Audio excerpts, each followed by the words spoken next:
Dulu di waktu senja yang belum sempurna turun, ketika aku melangkah masuk ke kedai kopi kecil di sudut taman kota, tempat yang tak pernah berubah. Bau biji kopi yang baru digiling menyambutku seperti kenangan masa lalu. Lampu kuning temaram menggantung rendah, membuat suasana terasa hangat, meski langit di luar murung. Awan berdiri di belakang bar. Tangannya lincah memainkan alat-alat brewing. Ia menyadari kehadiranku, bahkan sebelum aku duduk. "Kopi biasa kan, Mas?" tanyanya tanpa menoleh.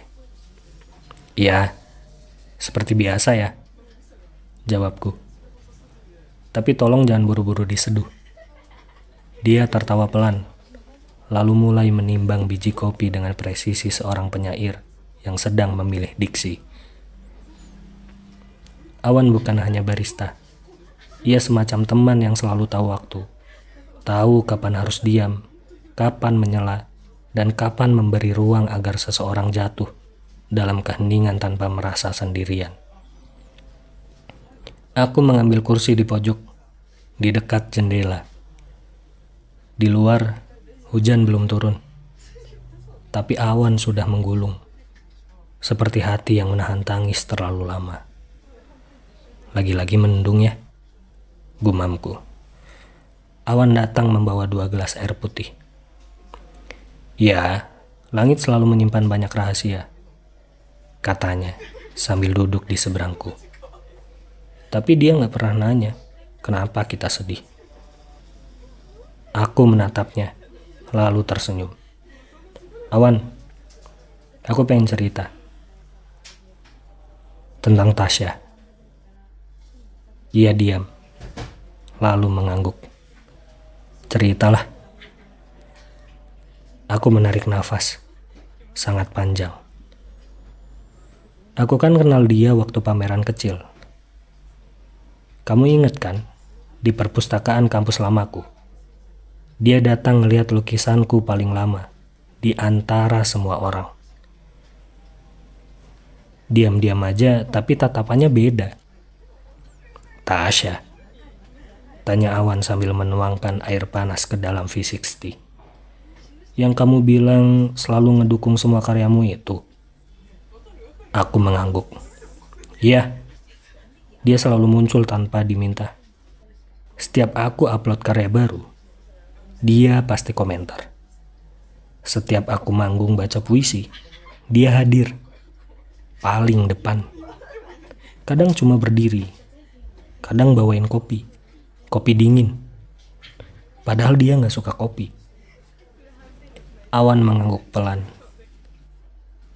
"Kopi dingin tuh biasanya untuk orang yang tahu dia gak tahan pahit, tapi tetap pengen ngerti rasa aslinya." Aku menatap keluar jendela. Aku pikir itu cinta, karena dia menghargai semua yang aku buat, karena dia bikin aku merasa cukup. Meski kadang dunia bilang aku gak berarti. Dan kamu jatuh sangat dalam, Wan. Awan menuang air secara spiral. Tangannya tenang, seperti jiwanya. Tapi dia gak jatuh balik kan? Aku tertawa getir. "Enggak. Bahkan dia bilang dia senang punya teman seperti aku, yang gak akan pergi, yang selalu ada buat dia." Awan menyodorkan cangkir berisi hasil seduhannya. Aromanya pekat, sangat dalam. "Dan kamu mulai merasa dibutuhkan?" Aku mengangguk. Itu jebakan paling manis, Wan. Merasa dibutuhkan, padahal cuma minta untuk ditemani. Aku pikir aku cahaya buat dia. Tapi ternyata aku cuma bayangan yang dia nikmati di sela-sela terang, yang dia cari di tempat lain. Awan memandangi kopinya. "Dia tahu kamu jatuh." "Tahu." Dan dia bilang kalimat paling menyesakkan dalam hidupku. Aku menatap Awan. Dia bilang, Rasa itu gak seharusnya tumbuh. Karena kalau suatu saat kita harus berpisah, aku gak mau jadi alasan kamu patah. Katanya dia sih gitu. Awan meletakkan cangkirnya. Lama ia menatapku, lalu bertanya, "Kamu marah?" Waktu itu, iya. Sekarang, aku gak tahu. Aku bingung antara kecewa atau lega karena dia jujur. Dan setelah itu, kami tetap berteman. Tapi setiap pertemuan terasa seperti menampar diriku sendiri, Wan. Karena aku tahu, aku ingin lebih. Tapi dia nyaman dengan status kami. Dan aku tetap tinggal, Wan. Seperti bodoh. Awan tersenyum, bukan mengejek, tapi seolah paham. Kadang, kita tinggal bukan karena bodoh, tapi karena percaya bahwa kehadiran kita mungkin bisa mengubah sesuatu. Aku menatapnya. Tapi manusia gak bisa mengubah hati yang udah mutusin batas. Lanjut Awan. Kita bisa tunjukkan, kita bisa rawat. Tapi kalau mereka udah tentuin kita cuma di pinggir, kita bisa menunggu seumur hidup dan tetap gak akan pernah diizinkan masuk. Aku terdiam. Hujan mulai turun. Rintik-rintik kecil menyentuh jendela. Pelan, nyaris romantis. Dia pernah bilang, kataku pelan, aku membuatnya merasa dihargai. Bahwa kehadiranku seperti selimut di malam dingin. Tapi dia gak pernah bicara tentang pagi. Awan mengangguk. Karena mungkin dia tahu pagi akan tetap datang tanpa kamu. Iya, tanpa kamu. Aku tertawa pendek. Kamu selalu tahu cara membuat sakit jadi masuk akal. Bukan karena aku tahu, kata Awan. Tapi karena aku pernah jadi kamu. Aku menatapnya. Kamu? Dulu, ujarnya sambil menatap hujan. Aku jatuh ke seseorang yang membuatku merasa seperti rumah. Tapi dia cuma numpang berteduh. Saat hujan reda, dia pergi. Gak pernah tuh dia benar-benar niat untuk tinggal. Aku terdiam. Ada jeda panjang yang tak diisi dengan apapun selain suara air yang menari di luar jendela. Kamu masih nyari dia? Tanyaku. Awan tersenyum samar. Aku berhenti nyari ketika sadar rumah bukan soal siapa yang masuk, tapi siapa yang mau membangun bersama. Aku mengangguk dan menatap kopi yang hampir habis. Aku takut jatuh lagi, Wan. Kamu tuh bukan takut jatuh. Kamu tuh takut gak ada yang nangkep kamu. Lalu jatuh aja. Tapi untuk kali ini, biarkan dirimu tahu batas. Kalau orang itu cuma numpang neduh, jangan jadi langit. Ingat, jangan jadi langit yang memaksa untuk hujan.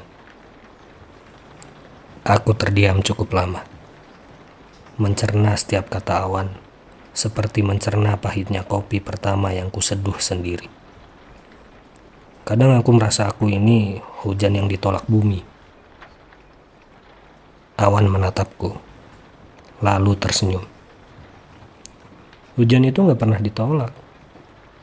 Bumi selalu butuh. Tapi hujan gak pernah bisa milih di mana dia jatuh. Dia cuma bisa jatuh sebaik mungkin dan berharap dia bukan banjir. Kami tertawa Dan untuk pertama kalinya, tawaku terasa ringan. Aku menulis kalimat itu di bukuku. Aku bukan banjir. Aku hanya hujan yang belajar jatuh dengan cara yang tidak menyakitkan. Lalu tiba-tiba, seperti skenario dari takdir yang usil, pintu kafe terbuka. Angin masuk membawa aroma hujan dan suara langkah sepatu yang ringan, tapi penuh irama. Aku menoleh tanpa sadar. Seseorang berdiri di ambang pintu. Perempuan. Rambutnya hitam lurus dan basah. Tatapannya mencari, sejenak lalu terhenti padaku. Kami bertatapan. Bukan seperti pertemuan yang biasa, tapi seperti ingatan yang belum pernah dimiliki. Aku nyaris berdiri, tapi tubuhku membeku. Dia tersenyum kecil, singkat, lalu menunduk, dan melangkah menuju bangku di pojok ruangan. Awan memperhatikan dari balik cangkir, tapi pura-pura tak peduli.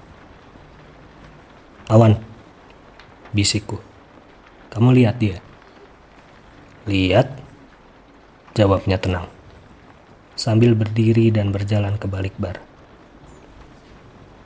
Tapi aku gak tahu siapa dia. Mungkin langit mulai bosan ngasih kamu hujan. Mungkin dia kirim sesuatu yang lain. Aku menoleh lagi. Perempuan itu duduk diam, membuka buku, lalu sesekali memandang ke arahku. Dan seperti waktu yang berhenti, aku merasa sesuatu akan dimulai. Tapi aku belum tahu, apakah itu akhir dari kesendirian atau awal dari luka baru. Hujan masih turun, tapi kini tak terdengar sekelam tadi. Awan menyeduh kopi lagi. Rain, katanya dari kejauhan.